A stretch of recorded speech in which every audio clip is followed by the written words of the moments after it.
حضور درس نظامی کے اندر جو عموماً کتب پڑھائی جاتی ہیں زیادہ تر کتابیں عربی زبان کے اندر ہوتی ہیں، بلکہ درس نظامی کی جو ابتدا ہوتی ہے شروع سے ہی عربی زبان سکھانا شروع کر دی جاتی ہے، لیکن اس کے باوجود اس پر عبور حاصل نہیں ہو پاتا، تو عربی زبان کے اندر عبور حاصل ہو جائے اس کی کیا صورت ہو سکتی ہے؟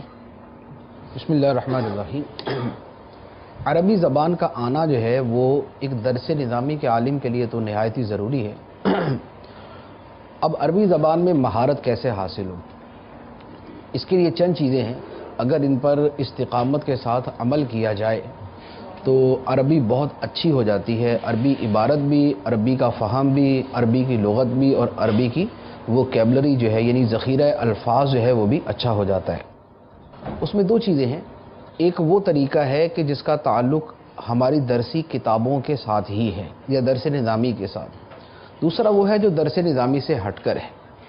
درس نظامی کے اعتبار سے میں عرض کروں گا کہ سب سے پہلی بات تو یہ ہے کہ اپنی کتابوں سے اردو شروحات کو بالکل خارج کر دیں۔ کسی بھی کتاب کی کوئی بھی اردو شرح ہرگز نہ پڑھیں، آپ کو سمجھ آئے یا نہ آئے، بہر صورت آپ صرف عربی ہی پڑھیں۔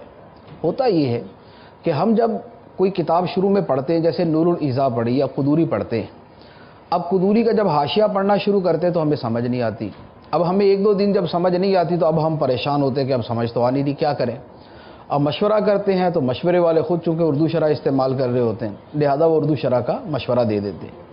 حالانکہ ہوتا یہ ہے کہ اگر آپ شاید ایک مہینہ یعنی صرف 30 دن آپ تکلف کر کے، مشقت برداشت کر کے آپ عربی حاشیہ ہی پڑھتے رہیں، صرف ایک مہینہ، تو ایک مہینے کے بعد آپ کو 80% جو عربی حاشیہ وہ سمجھ آنا شروع ہو جاتا ہے۔ یعنی یہ صرف شروع کا ایک مہینہ ہوتا ہے، اصل میں ہم اس ایک مہینے میں جو ناکام ہوتے ہیں اس کے بعد پھر ہم پورا درس نظامی بھی اسی طرح گزار دیتے ہیں اور اس کے بعد پوری زندگی بھی اسی طرح گزار دیتے ہیں۔ تو لہذا سب سے پہلی بات تو یہ ہے کہ جب ہم کوئی کتاب پڑھتے ہیں تو اس کی صرف عربی شرح اور عربی حاشیہ پڑھیں، اردو کی طرف ہرگز نہ جائیں۔